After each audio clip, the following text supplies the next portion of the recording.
Na semana passada, nós estávamos estudando a doença espiritual da luxúria.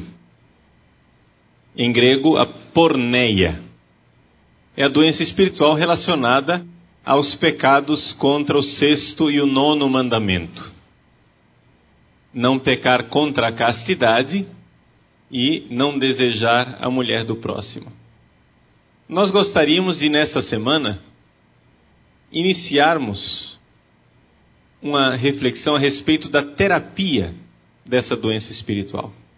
Como é que nós podemos nos curar da luxúria?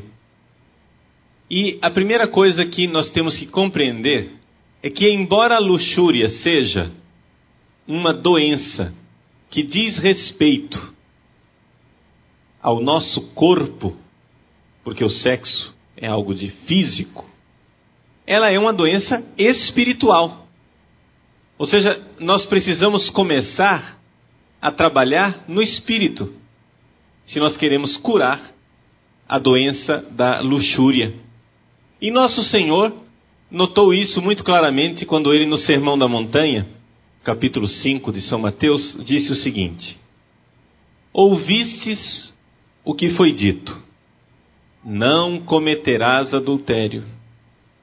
Ora, eu vos digo, todo aquele que olhar para uma mulher com desejo de possuí-la, já cometeu adultério com ela em seu coração. Então vejam, Jesus aqui interioriza o pecado. Não se trata de fazer, mas trata-se antes de algo que inicia dentro de nós. O pecado da luxúria, antes de ele se tornar um ato, ele já foi cometido centenas de vezes no nosso interior. Então, nós precisamos começar aí, na raiz, no coração. Não basta impedir a pessoa de praticar o sexo fisicamente, se a pessoa interiormente está doente. Nós vimos na nossa palestra passada que para que eu realize um ato sexual de forma plenamente humana, como realização humana, eu preciso que a minha interioridade, que o meu espírito esteja engajado, esteja dentro do ato sexual. Por isso não é só questão de animalidade. Então, como é que nós vamos combater o pecado da luxúria? Bom, eu já disse uma vez, numa linguagem bastante moderna, que o órgão sexual principal que nós temos é o cérebro. Não se trata dos órgãos genitais. O que há de mais importante dentro da nossa sexualidade é o cérebro. Bom, essa linguagem ela é moderna. Como é que os santos padres falariam disso? Eles falariam de outra forma. Eles diriam que o ato sexual, o ato da luxúria, começa com a fantasia. Vejam, a fantasia é uma faculdade da alma. Vamos entender em que consiste o pecado da luxúria. Consiste no seguinte: existe uma ordem criada por Deus. Nós somos corpo e alma. E além disso, no nosso coração, na nossa alma, habita o Espírito Santo. Então, o que é o correto? O que é a pessoa curada? A pessoa curada é aquela onde o Espírito de Deus é Senhor da alma e a alma exerce o seu senhorio sobre o corpo. Então vejam que existe aqui uma hierarquia. É a alma quem deve comandar o corpo e não o corpo que deve comandar a alma. Quando o demônio da luxúria nos tenta, o que é que ele faz? Qual é a primeira coisa que ele quer? Ele quer que o corpo mande na alma. E então aqui, o corpo manda na alma e a alma não obedece ao Espírito Santo. Aqui, acontece então esse desregramento. É nisso que consiste a doença espiritual da luxúria. Então não sei se dá para entender claramente. A alma manda no corpo ou o corpo manda na alma. Das duas, uma. E nós queremos que a nossa alma mande no nosso corpo, porque colocamos a nossa alma a serviço de Deus, debaixo do Espírito Santo de Deus, e então a alma, obedecendo ao Espírito, manda no corpo e o corpo obedece à alma. Essa é a cura que nós pretendemos alcançar. Mas para nós entendermos a cura, nós precisamos entender como é que chegamos ao inverso. Como é que a gente consegue colocar o corpo que manda na alma? Como é que o demônio consegue essa arte? Ele não diz assim, olha, agora o corpo vai mandar na alma. Não. Existe um método. E qual é o método? O método passa pela fantasia. A fantasia é o órgão da alma, digamos assim. É a faculdade da alma que é capaz de estar em contato com o corpo. Então, quando o demônio quer que o nosso corpo mande na nossa alma, a primeira coisa que ele faz é robustecer a nossa fantasia, para que a fantasia domine a alma. Ou seja, o corpo está em contato com a fantasia domina a alma, e então a fantasia dá entrada para o corpo, para que o corpo mande na alma. Tudo muito teórico, vamos ser mais concretos. Pense bem. Quero que vocês agora façam um exercício comigo. Imagine agora um cavalo. Imaginaram um cavalo? Muito bem. Agora você pode ir respondendo essas perguntas na sua imaginação. O cavalo é macho ou é fêmea? Qual é a cor do cavalo? Ele está parado ou ele está andando? Ele está comendo nesse momento? Ouça o barulho do cavalo respirando, resfolegando. Sinta o cheiro do cavalo. Você foi capaz de imaginar tudo isso. Por quê? Porque o seu corpo um dia já entrou em contato com um cavalo. Então, através do seu olhar, você já viu um cavalo. Você já ouviu o barulho do cavalo. Você já sentiu o cheiro do cavalo. Tudo isso você já experimentou. Então vejam, todas essas informações chegaram até você através dos seus sentidos. E os sentidos são parte do corpo. Então vejam que a fantasia é alimentada diretamente pelo corpo. Tudo o que está na sua fantasia um dia passou pelo seu corpo. E não existe nada na sua fantasia que já não tenha estado no seu corpo. Ou na visão, ou no tato, ou no paladar, ou na audição. Tudo o que você é capaz de fantasiar já esteve no seu corpo. Os seus sonhos, os sonhos que nós temos. Os sonhos são produto da fantasia. Você só consegue sonhar o que você antes experimentou. Você pode, no sonho, combinar as sensações e criar situações novas que você nunca experimentou. Mas os elementos básicos já foram experimentados. Tanto que, por exemplo, uma pessoa que jamais viu o corpo nu de uma pessoa do outro sexo, há alguns séculos atrás, acontecia muitas vezes que a moça se casava sem jamais ter sequer tido noção de como era o corpo de um homem nu. A única experiência que ela tinha de homem nu era os menininhos peladinhos que às vezes ficavam correndo na rua. Nós temos aqui em Cuiabá um exemplo claro disso. A imagem do Senhor Bom Jesus de Cuiabá, que é uma imagem do século XVIII, ela foi esculpida em Sorocaba por uma artista, uma mulher, e ela era solteira. Por isso ela não fazia ideia de como fosse o corpo de um homem. E a gente vê que o corpo do bom Jesus, quando você tira um manto, é basicamente parecido com o corpo de uma mulher, só que sem seio.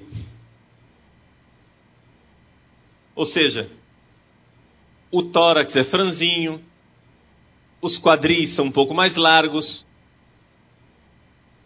É o corpo de uma mulher, porque é uma mulher que jamais tinha visto o corpo de um homem, quem esculpiu. Agora vejam só. Mesmo as pessoas que jamais viram o corpo de uma pessoa do sexo oposto e fazem um sonho erótico, o sonho erótico, quando ele acontece baseado nas poucas informações que aquela pessoa tem do corpo, no caso, se for uma mulher, do corpo masculino, no caso de ser um homem, do corpo feminino. Então, os sonhos acontecem basicamente com o material da nossa percepção. Bom, isso nos basta para simplesmente afirmar o seguinte: a fantasia é a faculdade da alma que está mais próxima do corpo. É ela quem é alimentada pelo corpo. Ora, quando o corpo quer tomar posse da alma, quando o corpo quer mandar na alma, quando o corpo quer ter a hegemonia sobre a alma, o que é que ele faz? Ele alimenta a fantasia. E é exatamente isso, uma coisa que os santos padres, os autores medievais e a tradição da igreja nos coloca. O órgão de impacto, por assim dizer, a faculdade da alma, que é tentada pelo demônio, é exatamente a fantasia. É na fantasia que acontecem as tentações. Todas elas, não só as tentações sexuais. As fantasias são o lugar da tentação do demônio. Então, o demônio, ele incita a nossa fantasia. A fantasia incitada toma posse do nosso mundo interior e então nós cedemos. E assim o corpo começa a mandar na alma. Então, o corpo só consegue mandar na alma através da fantasia. Muito bem. É assim que acontece a tentação da luxúria. Você, antes de pecar, na prática, você já foi tentado várias vezes na sua fantasia. Algumas vezes você consentiu, você disse sim na fantasia. Você alimentou aquela fantasia. E aquela fantasia é como um bichinho que você vai alimentando, vai dando comida para ele, ele vai ficando robusto, ele vai ficando forte, ele vai crescendo, e então um belo dia ele dá o bote. Porque a fantasia tomou uma proporção tal dentro de você, que você já não consegue mais dominar. É por isso então que os santos padres nos falam de um remédio para a luxúria, que nós hoje em dia nem imaginamos que exista. Chama-se o jejum da fantasia. O que é o jejum da fantasia? Se nós temos 2 rapazes e um faz musculação, vai para a academia, ele faz exercícios, e o outro não, fica em casa jogando videogame. Na hora da briga, se os 2 vão brigar, quem é que vai levar a vantagem? Se supõe que é aquele que faz academia, que está mais robusto, está mais treinado, que está mais fortalecido. Muito bem. Agora imagine que esses 2 rapazes são, na sua alma, 2 faculdades diferentes. Uma chama-se fantasia e a outra chama-se vontade. A fantasia é aquela que faz os sonhos eróticos, é aquela que faz você se apaixonar, é aquela que faz você pensar que o seu namorado é tudo aquilo que ele jamais foi e jamais será, mas você acha que é aquilo. É a fantasia quem influencia a gente. A fantasia do ato sexual, você vai alimentando aquilo.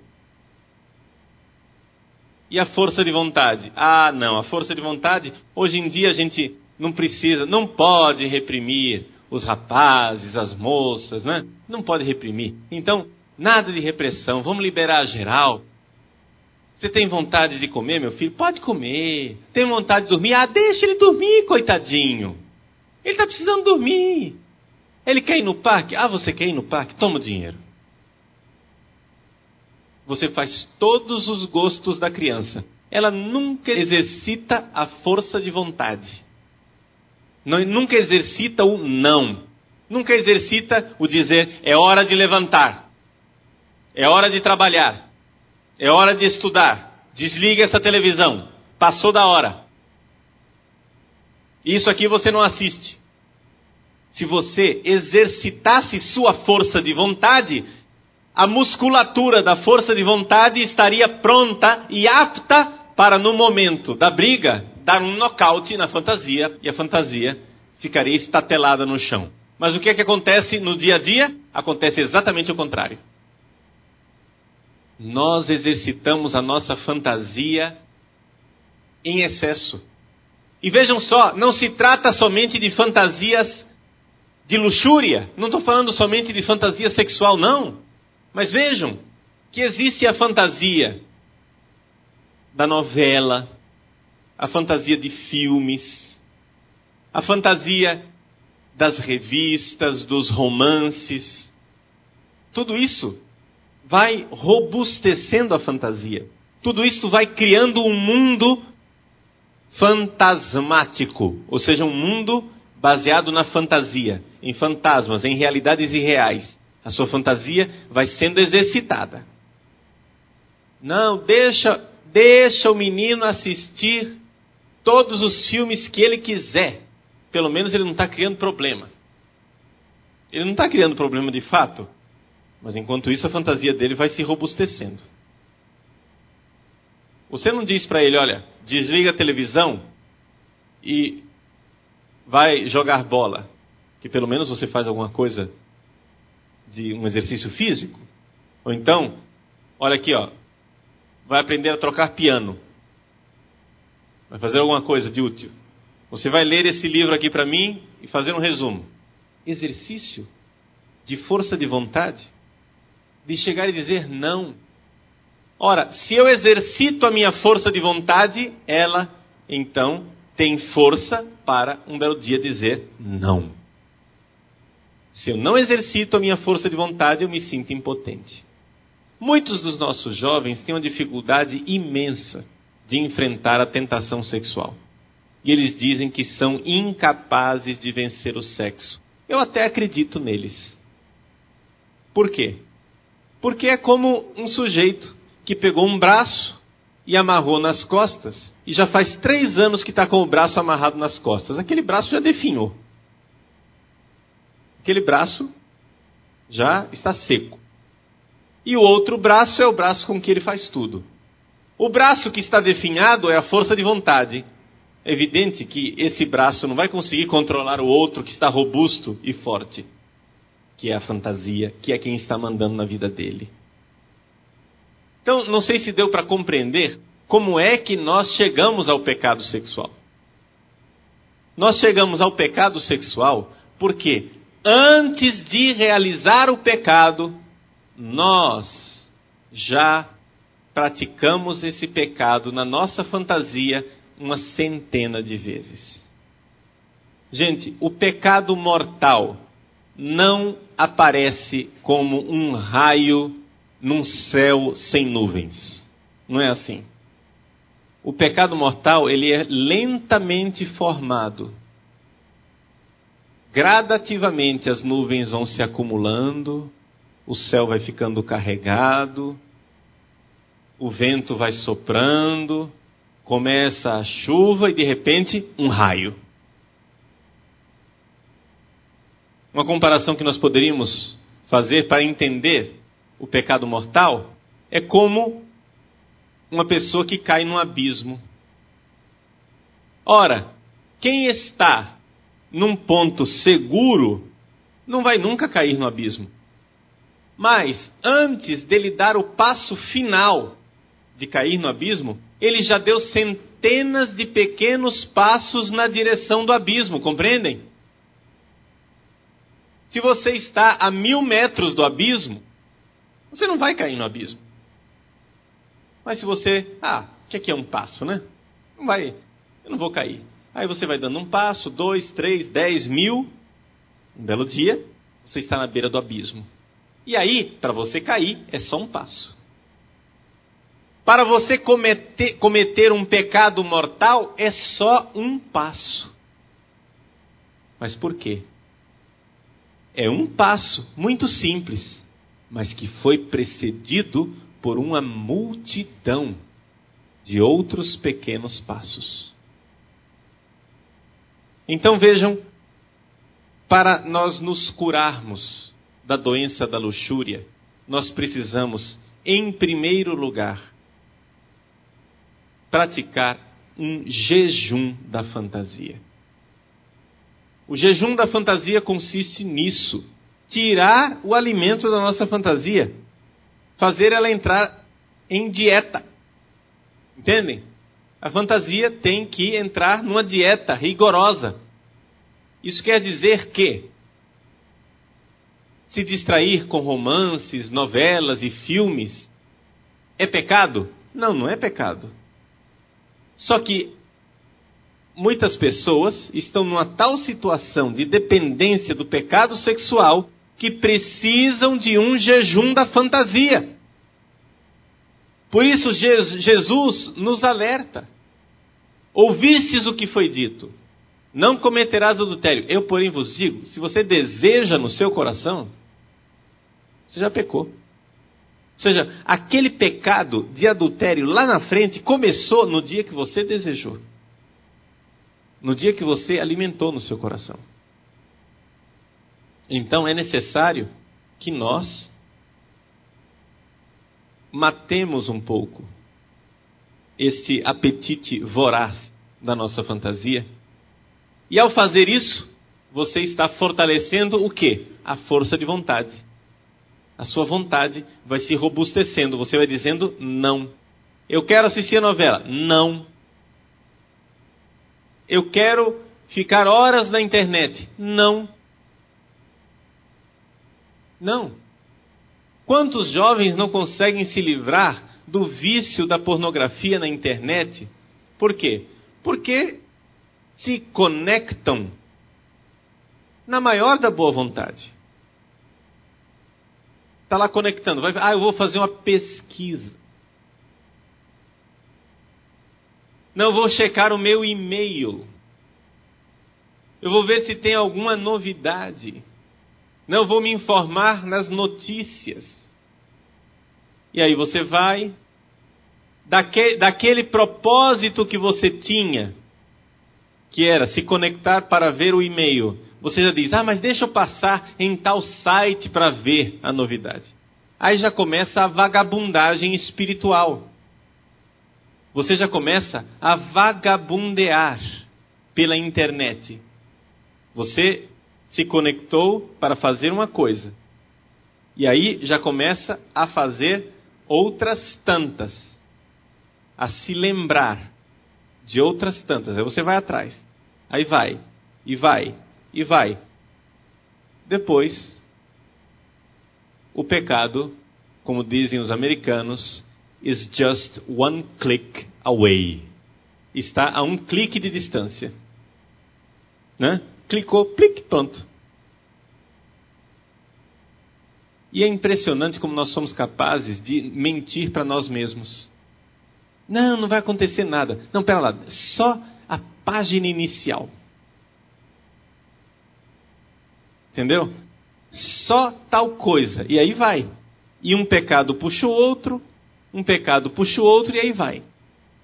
Quando você vê, você já foi longe demais. Então, digo pornografia. Pornografia é um pecado eminentemente masculino. O pecado relativo feminino da internet chama-se chat. As mulheres são muito mais avessas à pornografia. A mulher não se interessa tanto de pornografia, mas muitas vezes se interessa em ficar com conversas e alimentando fantasias com amizades virtuais, em conversinhas libidinosas. Entendem? E aí vão fazendo amizades, arranjando amigos, não é? E vai, a conversa mole, aquela vagabundagem, daqui a pouco de uma conversa interessante sobre a universidade, a conversa já vira sobre as preferências sexuais, e aí dali o negócio já vai ladeira abaixo.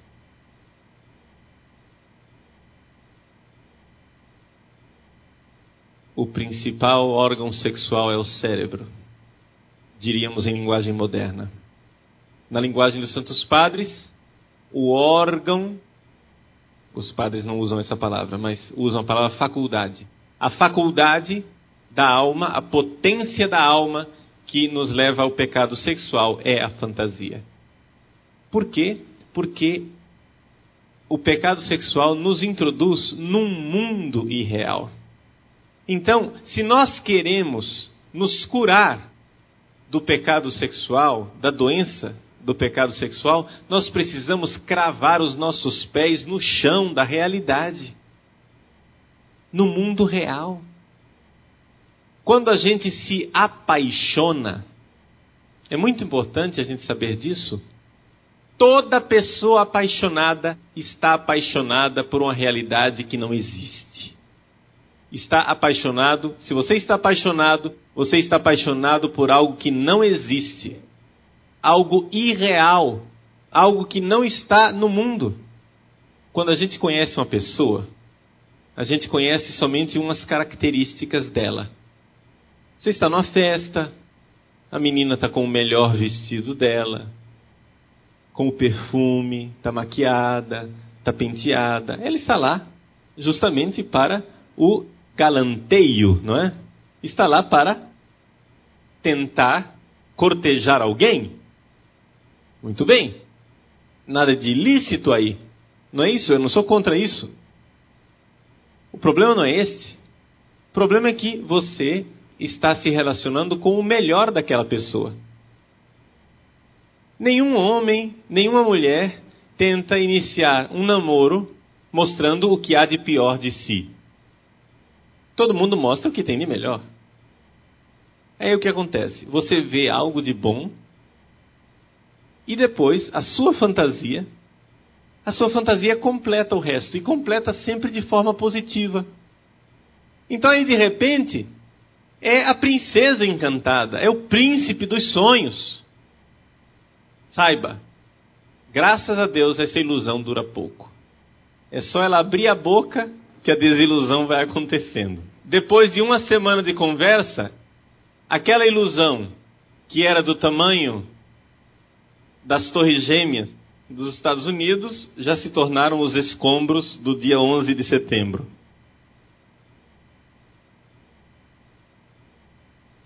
Por quê? Porque a ilusão, ela se quebra. Então é importante nós compreendermos que existe na sedução sexual um jogo muito importante da fantasia, e a fantasia tem a tendência de nos conduzir a um mundo irreal. Você quer sofrer menos? Ponha seus pezinhos no chão e seja corajoso.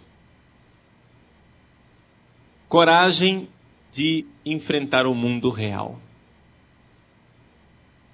Se você quer ser curado do pecado da luxúria, a primeira coisa é que você precisa ser um homem realmente forte, viril, uma mulher realmente valorosa, como aquela do livro dos Provérbios, a mulher forte, onde eu a encontrarei? Para enfrentar a realidade dura. E que realidade é esta? A realidade chama-se... Estão prontos? Eu vou falar. Posso? Solidão. Solidão. Meus queridos, nós temos que ser realistas. Nós não estamos sozinhos. Nós somos sozinhos. A solidão, ela é ontológica, para usar uma palavra bem difícil. Ela faz parte do nosso ser. Ela é constitutiva do nosso ser. Não é que você está sozinho e tem alguma coisa errada com você. Não, na verdade, você é sozinho. Nós precisamos ter coragem de solidão. O que quer dizer isso? Quer dizer exatamente aquilo que Santo Agostinho nos ensina. Santo Agostinho diz assim: Senhor, criaste-nos para vós, e o nosso coração está inquieto até que não repousa em vós. Nós só encontraremos repouso em Deus, e não é aqui nesse mundo. Nesse mundo nós podemos receber de Deus alguma consolação que nos prepara para a vida eterna, mas não é o repouso definitivo. O repouso definitivo é junto dele, no céu. Enquanto isso, meus queridos, nós precisamos ter coragem de enfrentar a solidão. Porque onde é que está o grande problema da nossa sexualidade? É que, justamente por causa da dor que nós sentimos da solidão, nós procuramos saciar esta vontade de ter alguém e procuramos isso de forma compulsiva. Você vai e encontra uma menina, tem relações sexuais com ela, vê que não te saciou, vê que não te preencheu, que não foi aquilo, aí você, ao invés de dizer, não, eu não tenho ninguém que me sacie nesse mundo, somente Deus, não. O que é que você diz? Ah, eu escolhi a menina errada, eu vou para a próxima. E aí você vai para a próxima, para a próxima, para a próxima. E vai acumulando frustrações e desilusões na sua vida.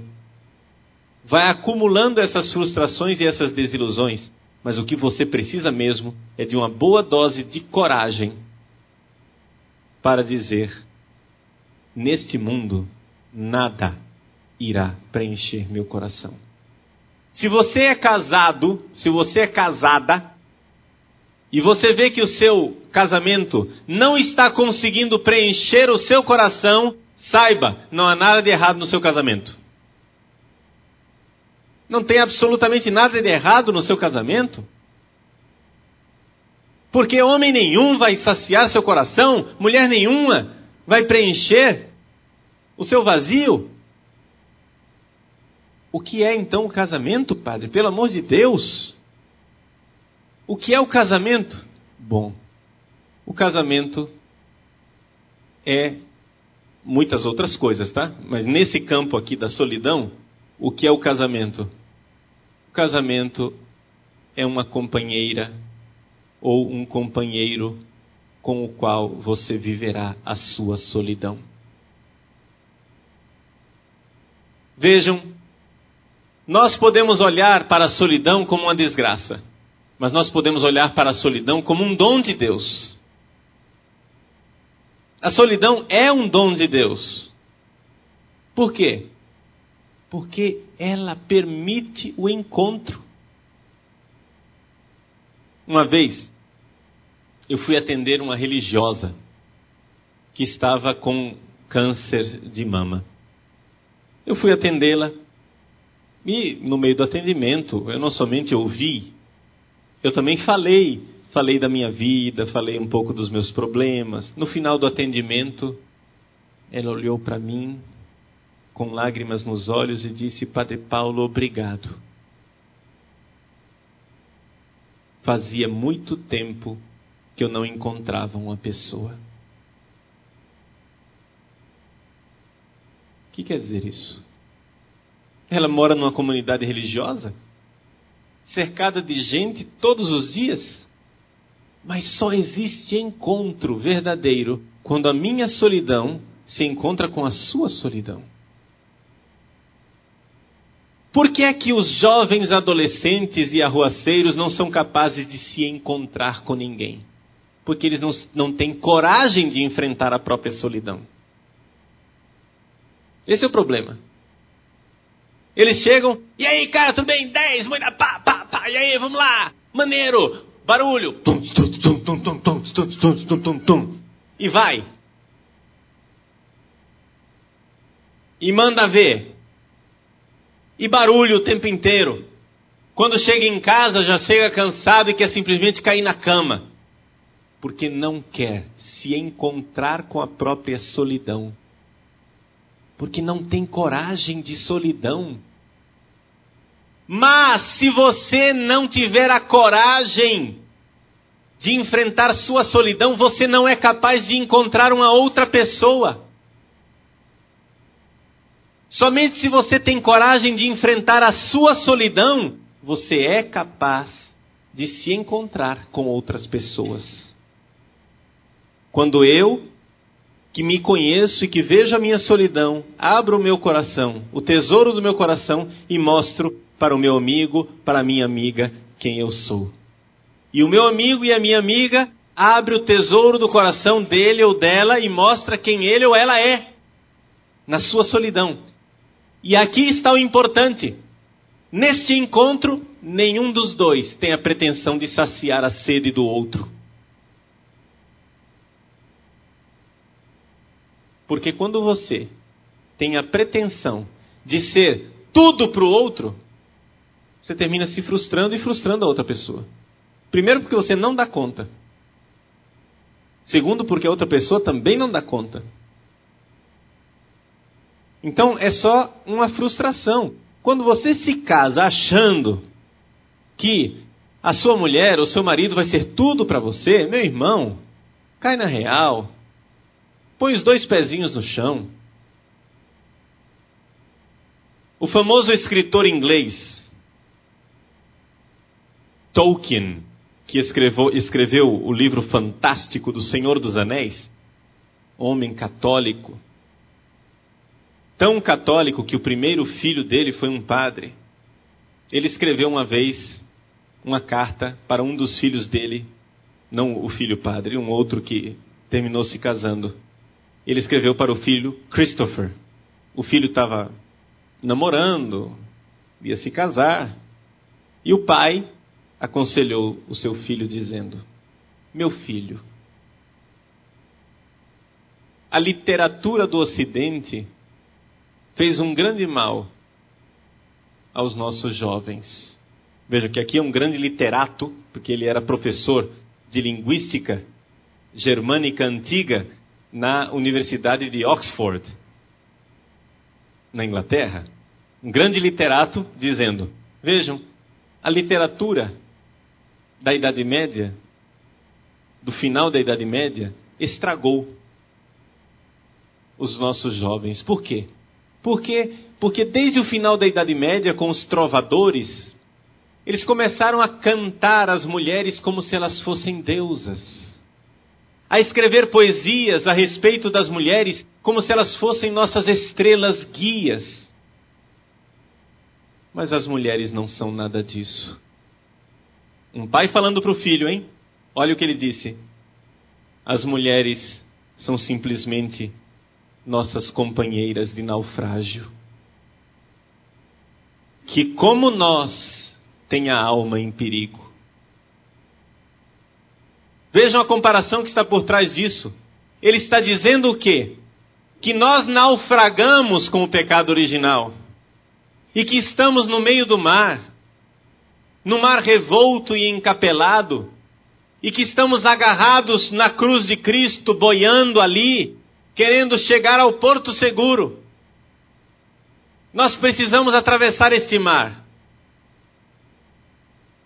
As mulheres não são nem nossas deusas, nem estrelas guias. São companheiras de naufrágio que, como nós, têm a sua alma em perigo. Nós precisamos nos ajudar mutuamente a atravessar esse mar. É para isso que serve uma esposa. É para isso que serve um esposo. A esposa é aquela companheira que Deus pôs do meu lado para me ajudar a salvar a minha alma e a alma dos meus filhos e atravessar o mar desta vida. Mas essa mulher não irá saciar o meu coração, porque somente Deus é capaz disso. Mas vejam a tragédia: se você exige isto da sua mulher, se você exige isto do seu marido, você está causando exatamente o naufrágio do seu casamento. Vocês dois vão morrer afogados. Se um quiser segurar o outro como tábua de salvação, os dois vão se matar mutuamente afogados. Homem nenhum e mulher nenhuma é capaz de saciar e preencher o nosso coração. Nós precisamos ter coragem de solidão. E os santos monges do passado sabiam bem disso. E eles são nossos mestres e nossos professores. Nós precisamos de coragem de solidão. Não se trata aqui de fazer de todos vocês monges, porque eu também não sou monge.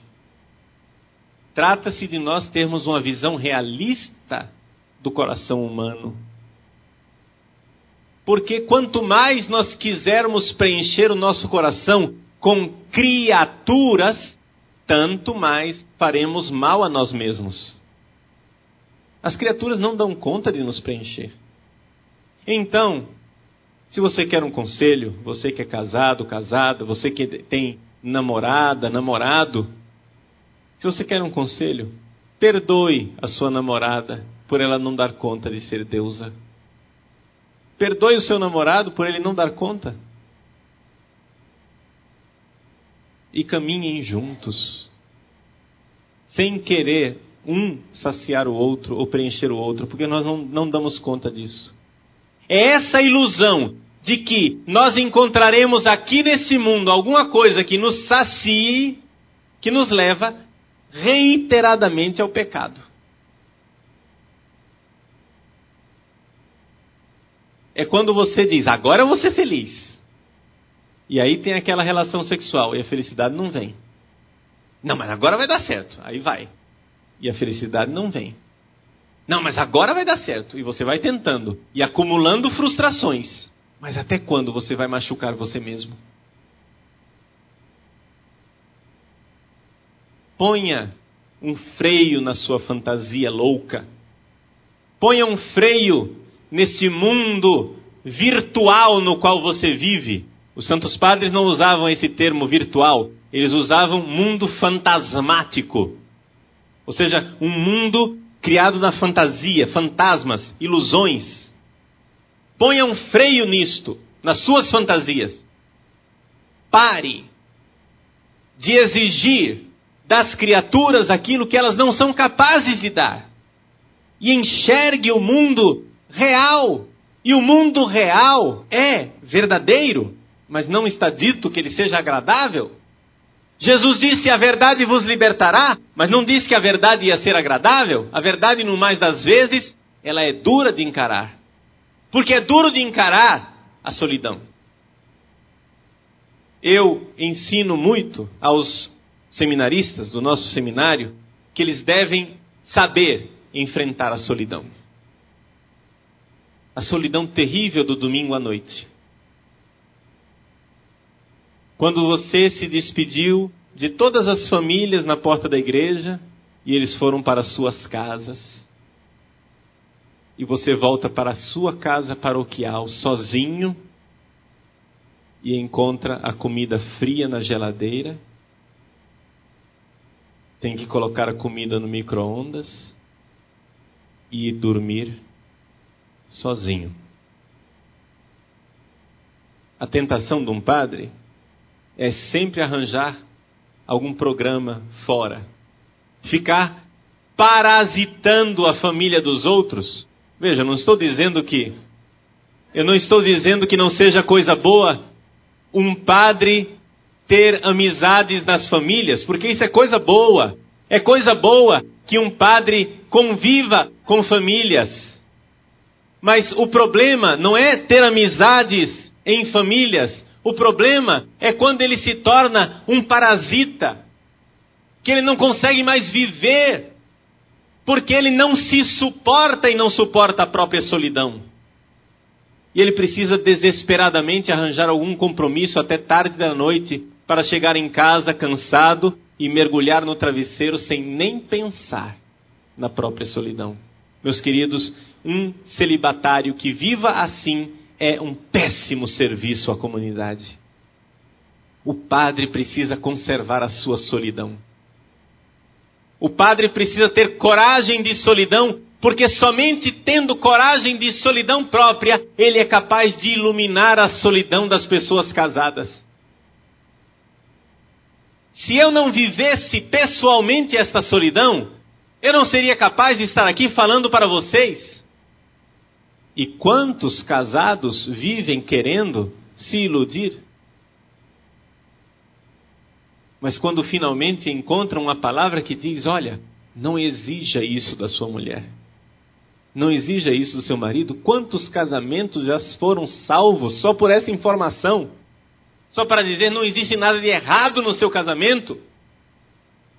Porque o príncipe encantado montado no cavalo branco é um ideal fictício, fantasmático, virtual. Pare de criar fantasmas que irão depois atormentar você. Exigir da vida aquilo que ela não pode lhe dar. Então, coragem de solidão é coragem de realidade. Então vejam o que nós vimos na aula de hoje. Duas coisas básicas. Que a faculdade da alma que mais importa para a nossa sexualidade é a fantasia. Nós precisamos um pouco matá-la de fome, colocar a nossa fantasia numa dieta rigorosa, porque ela está muito fora das suas proporções.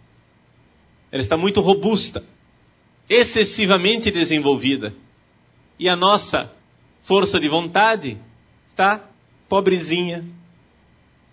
Precisamos dar mais comida para a força de vontade, precisamos dar mais exercício e alimento para a força de vontade e um pouco tirar a alimentação da fantasia. Esta fantasia é quem nos leva ao pecado sexual, porque aí a fantasia deixa o corpo tomar posse da alma e o corpo começa a mandar. Segundo ponto que nós vimos, esta fantasia cria em nós uma ilusão, que é a ilusão de que nós poderemos nos saciar com as criaturas. Isso é um mundo irreal. Então é necessário ir para o mundo real. E o mundo real diz, o meu coração está inquieto e só irá repousar em Deus. Esta inquietação, esse cor inquietum, do qual nos fala Santo Agostinho, eu aqui traduzi numa palavra muito simples, solidão. Solidão que os antigos monges descobriram. A palavra monachos quer dizer exatamente isso. Quer dizer um homem sozinho. Mas trata-se exatamente desta convicção de que somente em Deus nós encontraremos repouso. Se nós nos conscientizássemos disso, boa parte dos nossos problemas estariam solucionados. Agora, não pensemos que essas duas informações que vocês receberam nessa palestra hoje irá já ser a solução mágica de tudo. A gente até concorda quando recebe essa informação. O problema agora é que essa informação desça para o coração. E isso leva tempo e dá trabalho, porque nós insistimos em acreditar mais na ilusão do que na realidade. Nós insistimos em acreditar mais na fantasia do que no mundo real criado por Deus. Nós fomos criados para Ele. Então, que Ele venha e nos ajude.